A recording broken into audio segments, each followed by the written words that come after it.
Hello students, how are you?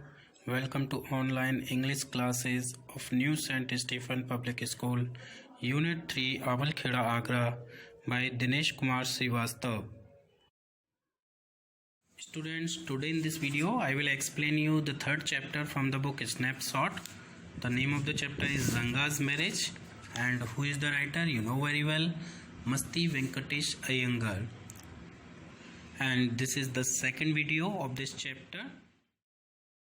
Students आइए शुरू करते हैं, लेकिन इससे पहले मैं आपको एडवाइस दूंगा कि इस वीडियो को देखने के बाद इसका जो फर्स्ट पार्ट है आप उसको भी इसके बाद एक बार ज़रूर देख लीजिएगा, तो चैप्टर आपका पूरा क्लियर हो जाएगा। और वैसे मैं इसमें बताता हूं कि मैंने आपको पिछले वीडियो में समझाया था कि किस तरीके से जो रंगा है वो स्टडी करने के लिए बेंगलोर जाता है और वहाँ से लौट कर के आता है, और जब लौट कर आता है तो लोग इस बात को श्योर करने के लिए कि क्या वो अभी भी पुराने ही जैसा है, मतलब उसने अपनी शहर में पढ़ के आया है तो कुछ शहरी तरीके उसके अंदर तो नहीं आ गए हैं, ये जानने के लिए लोग वहाँ इकट्ठे होते हैं उसके घर के पास और पता करते हैं। तो वो देखते हैं कि वो अभी भी अपनी बॉडी पर जनेऊ पहना हुआ था, जो कि एक ब्राह्मण पहनते हैं, पुराने समय में हिंदू परिवारों में पहना जाता था।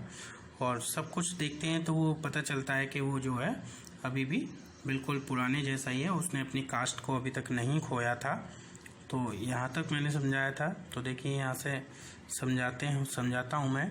And rightly assessed people's worth, मतलब ये कहाँ से था कि जब जो राइटर है वो हमें बता रहा था कि जो उसने बात की तो वो राइटर उसके पास आया तो उसने उससे नमस्कार किया, और वो एक ऐसा इंसान था कि जो लोगों की जो योग्यता है, यानी लोगों का जो सम्मान है, उनको वो अच्छे से असेस्ट करता था, यानी उनका अनुमान सही लगाता था।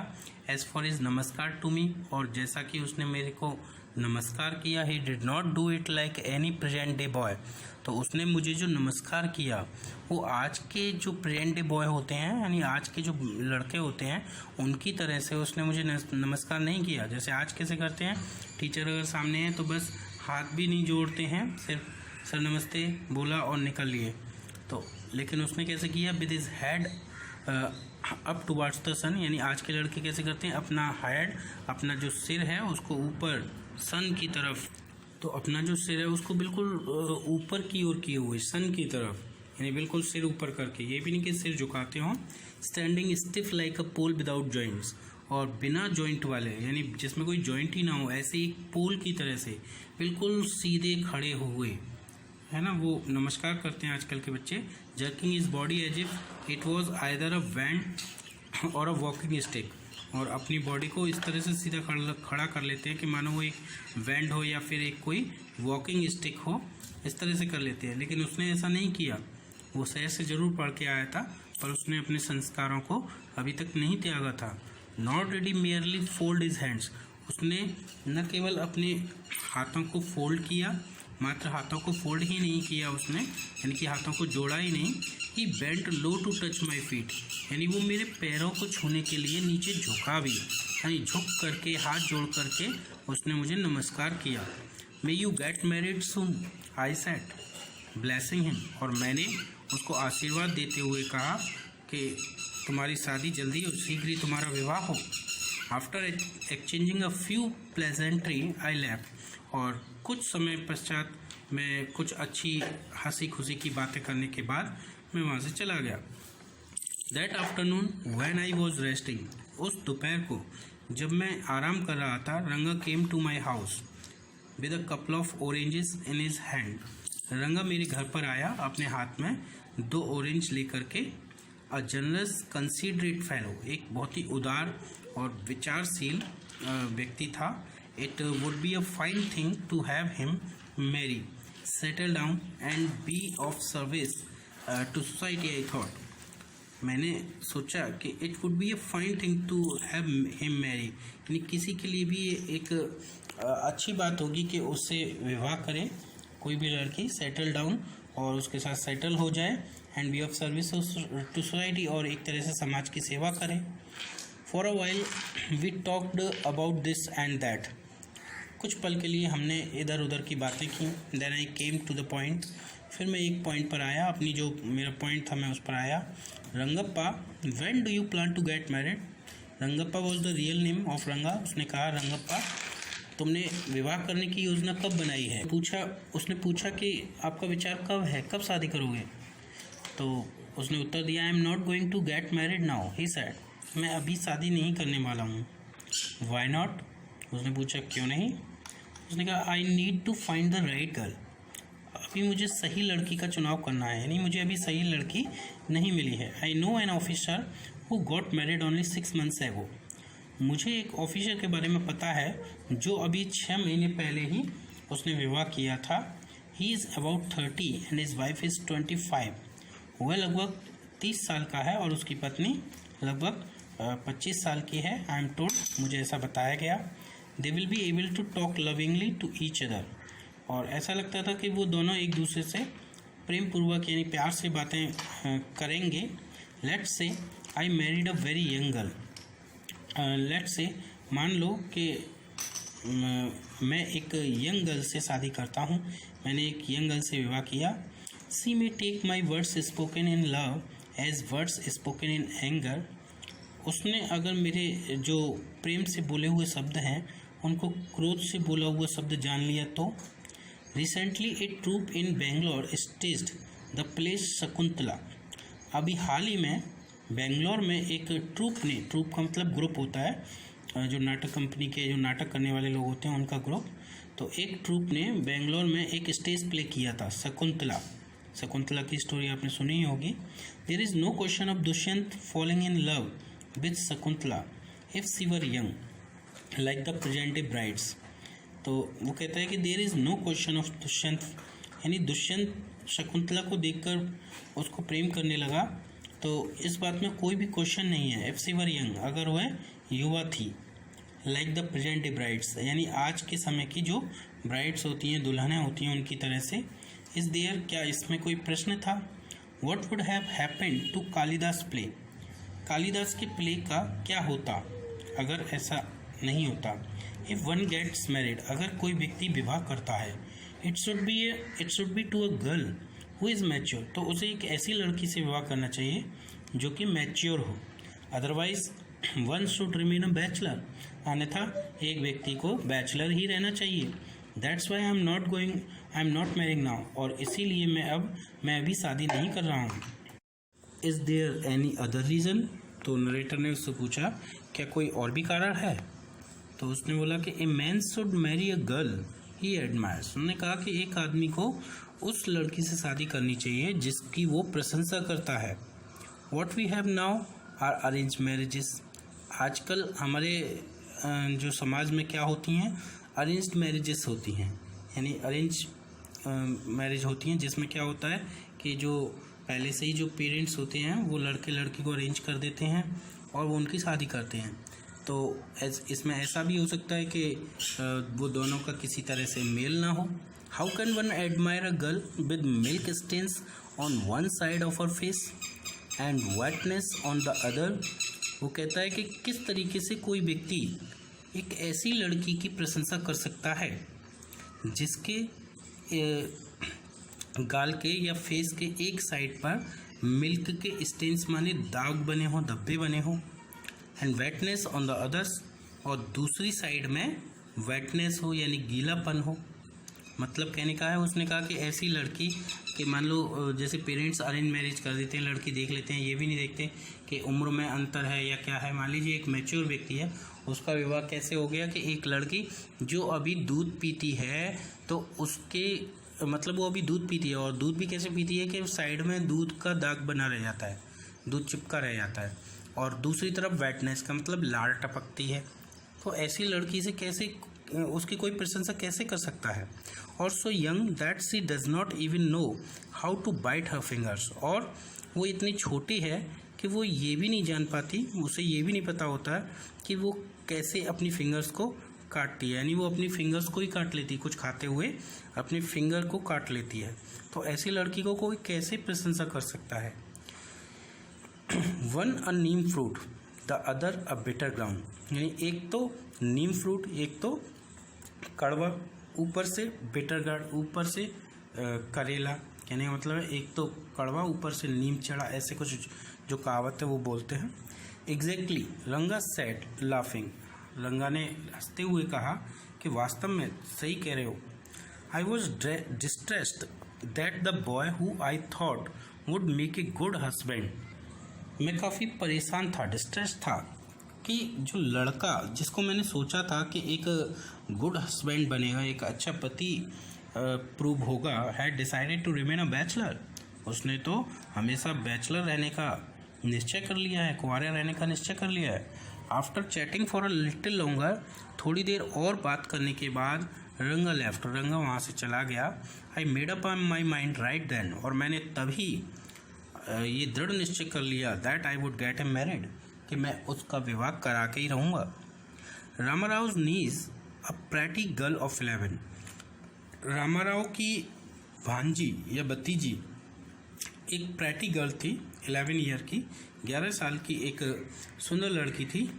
Had come to stay with him, वो उनके यहाँ रहने के लिए आई थी। She was from a big town, वो एक बड़े शहर से आई थी। So she knew how to play the veena and the harmonium, और वह जानती थी, इसीलिए वह जानती थी कि वीणा और हारमोनियम कैसे बजाया जाता है। यानी वीणा और हारमोनियम, जो वीणा होती है माँ सरस्वती के हाथ में, वीणा और हारमोनियम बजाना उसको आता था। She also had a sweet voice, उसकी मधुर आवाज़ भी थी।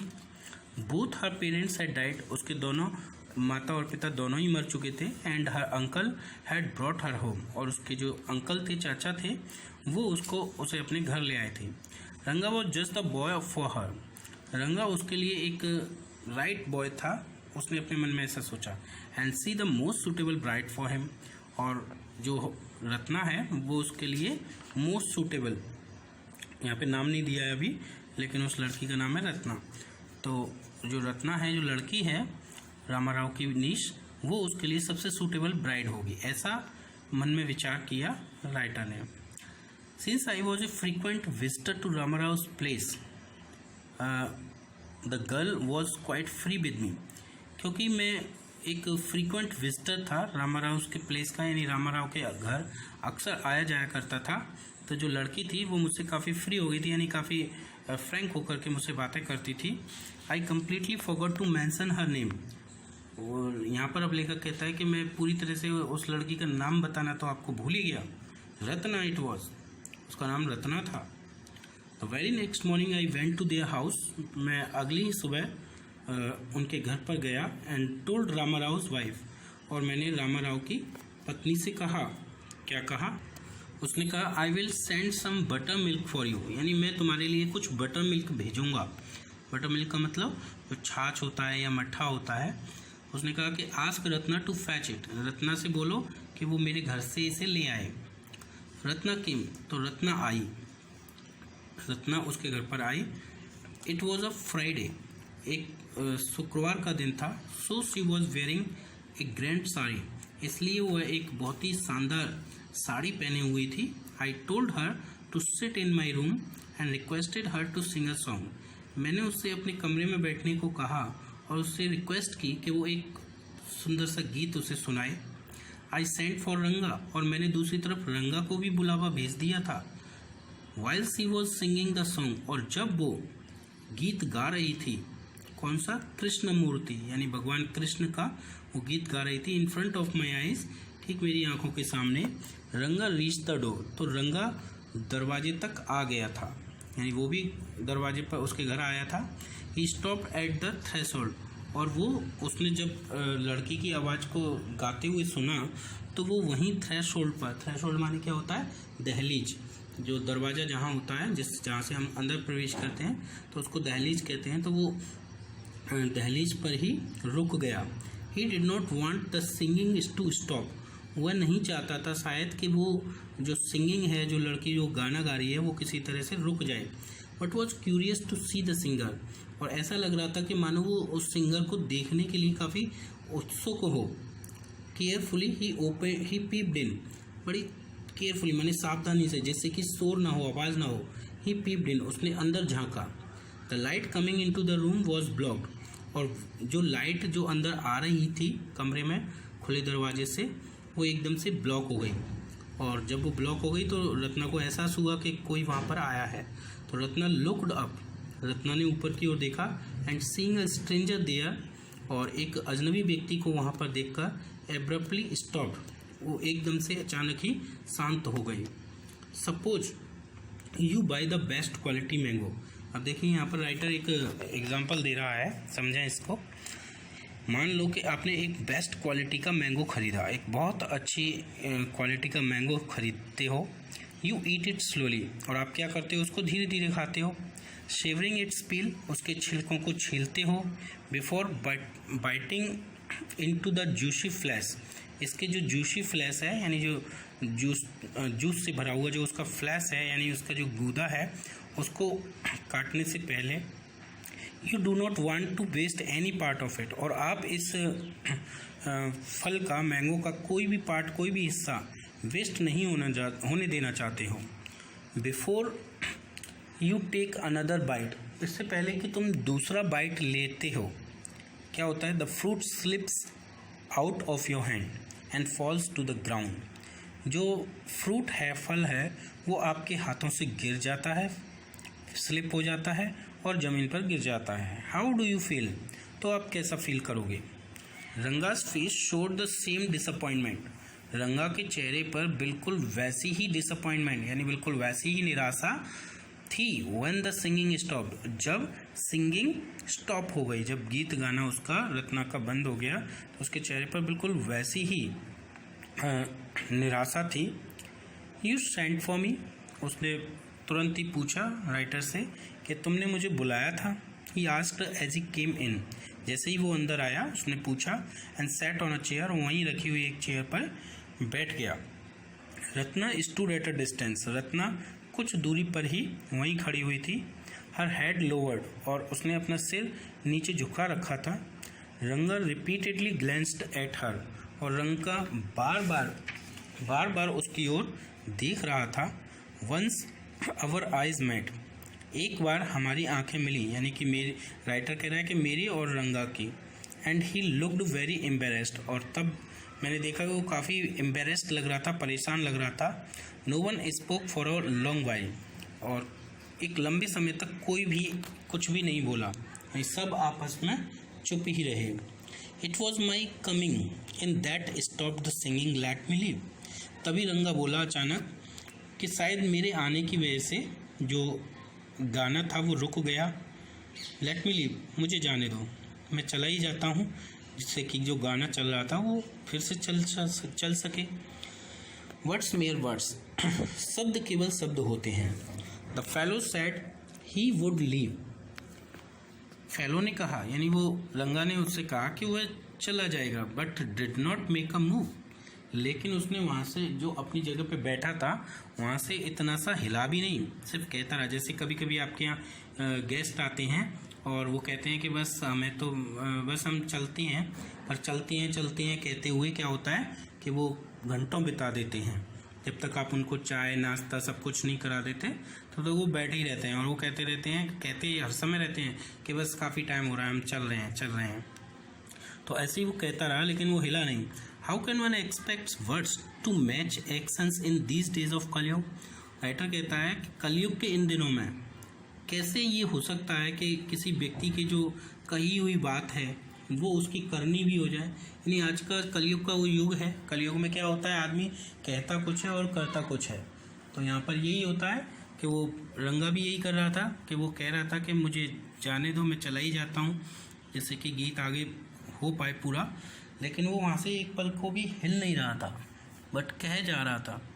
Ratna ran inside overcome by shyness, Ratna अपनी जो शाइनेस थी यानी अपनी जो शर्मीलापन था उस पर ओवरकम करते हुए, उस पर थोड़ा सा काबू करते हुए वो अंदर चली गई कमरे में। आफ्टर अ वाइल, और एक पल के बाद रंगा ने मुझसे पूछा, who is that girl Swami, वो लड़की कौन है। Who is that inside, the lion wanted to know. Who is that inside, अंदर कौन है। The lion wanted to know, जो लॉयन है वो जानना चाहता था। The he goat who had taken shelter in the temple replied, और जो ही गॉड माने ही गॉड का मतलब एक तरह से बकरा। Who had taken shelter in the temple, जिसने एक मंदिर में सेल्टर मैंने एक जो सरल ले रखी है, उसने रिप्लाई करते हुए, उत्तर देते हुए कहा, does it matter who I am? इससे क्या फ़र्क पड़ता है कि मैं कौन हूँ? I am a poor animal, मैं तो एक पुअर एनिमल हूँ, बेचारा जानवर हूँ। Who has already eaten 9 lions, जो कि पहले ही लगभग 9 लॉयंस को खा चुका हूँ। आई हैव वोड टू ईट 1 मोर, और मैंने प्रतिज्ञा की है कि मैं एक और खाऊंगा। Tell me, are you male or female? मुझे बताओ तुम मेल और फीमेल हो? The lion fled the place in fear it seems, और ऐसा लगा कि जो लॉयन था वो भय से उस स्थान को ही छोड़कर चला गया। मतलब यहाँ पर वो क्या कहने जा रहा है कि जो राइटर है वो अपने आप को लॉयन बता रहा है, सॉरी ही गॉट बता रहा है, ऐसा ही गॉट जिसने लगभग 9 लॉयंस को खा लिया है। कहने का मतलब है कि ऐसे 9 युवा लड़कों की वो पहले शादी करा चुका है, और वो अभी एक की और कराने की उसने प्रतिज्ञा कर ली है। Like the he goat I said, और मैंने कहा कि बकरे की तरह, what does it matter to either of us who she is? हम दोनों के लिए इस बात से क्या फ़र्क पड़ता है कि वो कौन है? आई एम ऑलरेडी मैरिड, मैं तो पहले से ही विवाहित हूँ। And you are not the marrying kind, और तुम उस तरह के तो हो नहीं कि तुम शादी करो, तुमने तो पहले ही डिसाइड किया है कि तुम बैचलर रहोगे, तो फिर पूछने की क्या ज़रूरत है? वेरी होपफुली, बड़ी उम्मीद से बड़ी उम्मीद से उसने पूछा, सी इज़ नॉट मैरिड देन? इसका मतलब है कि वो विवाहित नहीं है। ये रंगा ने पूछा राइटर से कि मतलब जब उसने ये कहा ना कि ना तो मुझे शादी करनी है, मैं पहले से ही विवाहित हूँ और तुम भी शादी करना चाहते नहीं हो, तो उसको लगा कि शायद वो विवाहित नहीं है। तो रंगा ने उससे पूछा कि सी इज़ नॉट मैरिड, तो इसका मतलब है कि वो विवाहित नहीं है। His voice did not betray his excitement, और उसकी जो आवाज़ थी उसके एक्साइटमेंट को किसी भी तरह से बिट्रे नहीं कर रही थी, धोखा नहीं दे रही थी। मतलब उसकी आवाज़ में उसका जो एक्साइटमेंट था, उसका जो उत्साह था, वो साफ झलक रहा था। But I knew it was there, लेकिन मैं जानता था कि वो वहाँ है, यानी कि सॉरी एक्साइटमेंट में उस नहीं दिख रहा था उसकी आवाज़ में, लेकिन मैं जानता था। सी वॉज मैरिड अ ईयर है वो, और नरेटर ने क्या बोल दिया उससे कि उसका तो 1 साल पहले विवाह हो चुका है। His face shrivelled like a roasted brinjal, और जब उसने ये सुना कि उसकी तो 1 साल पहले ही शादी हो चुकी है, तो रंगा का जो चेहरा था वो एक रोस्टेड ब्रिंजल की तरह, यानी भुने हुए बैंगन की तरह से बिल्कुल सिकुड़ गया। आफ्टर अ वाइल, और कुछ पल के बाद रंगा वहाँ से चला गया, सेइंग, ये कहते हुए, I must go, I have a work at home, मुझे अब जाना चाहिए, मुझे घर पर एक ज़रूरी काम है। I went to our Shastri the next morning and told him, अगले ही सुबह मैं हमारे गांव के जो शास्त्री जी थे, मैं उनके पास गया और मैंने उनको बताया, क्या कहा, keep everything ready to read the stars, अपनी सारी चीज़ों को तैयार रखना स्टार्स को रीड करने के लिए, यानी जो नक्षत्र वगैरह गुड़ वगैरह जो मिलाते हैं, जैसे 2 लड़कियों की जब शादी होती है तो पंडित के पास हम जाते हैं और पंडितों से कहते हैं कि भाई इन दोनों के गुड़ मिलाओ, इनके जो क्या क्या नक्षत्र हैं, क्या क्या इनके वो हैं, जो सब जो ज्योतिषियों का काम होता है वो सब के लिए उसने पूछा, और उसने कहा कि आई विल कम लेटर, मैं बाद में आऊँगा। I tutored him in all that I wanted him to say, और मैंने उसको वो सब कुछ सिखा दिया जो मैं चाहता था कि वो कहे। यानी शास्त्री ने और नरेटर ने दोनों ने एक प्लान बना लिया, और प्लान के अनुसार जो नरेटर है उसने शास्त्री को बता दिया कि मैं रंगा को यहाँ पर लेके आऊँगा, और रंगा से तुम्हें क्या क्या कहना है, कैसे क्या करना है, वो सारी चीज़ें उसने समझा दी। वो हम आगे पढ़ेंगे। I found no change in Ranga when I met him that afternoon, और जब उस दिन दोपहर को जब मैं रंगा से फिर से मिला तो मुझे उसमें कोई भी चेंज नहीं दिखा। कहने का मतलब है जब वो उसके घर पे आया था और जब उसका चेहरा काफ़ी रोस्टेड ब्रिंजल जैसा हो गया था, तो अभी भी वो बिल्कुल वैसा ही था, परेशान सा। तो नरेटर ने उससे पूछा, व्हाट्स द मैटर, क्या बात है? You seem to be lost in thought, I said. मैंने उससे कहा कि क्या बात है भाई, तुम तो किसी विचार में खोए हुए दिखाई पड़ रहे हो। तो रंगा एकदम घबरा करके बोला, nothing is wrong, leave me. अरे नहीं, कुछ भी गलत नहीं है, मेरा विश्वास करो। Head come let's go and see a doctor. तो नरेटर ने उससे बोला, मुझे लगता है कि तुम्हारे शायद सिर में दर्द है, आओ चलो एक डॉक्टर के पास चलते हैं, डॉक्टर को तुम्हें दिखा देता हूँ, शायद तुम ठीक हो जाओ उससे। तो यहाँ तक आई थिंक आपको समझ में आ गया होगा बच्चों। अब जो रेस्ट ऑफ द चैप्टर है वो मैं अपने एक और दूसरा वीडियो है उसमें समझाऊंगा। यहाँ तक के लिए अभी तक के लिए यही इतना।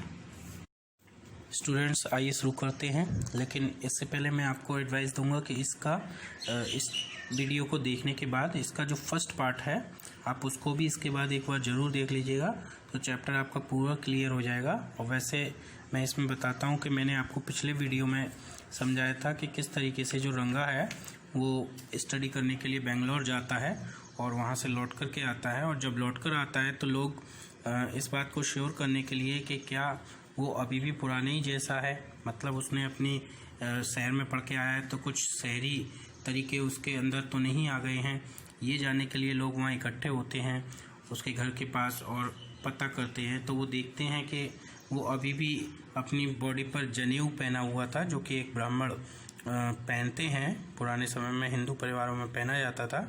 और सब कुछ देखते हैं तो वो पता चलता है कि वो जो है अभी भी बिल्कुल पुराने जैसा ही है, उसने अपनी कास्ट को अभी तक नहीं खोया था। तो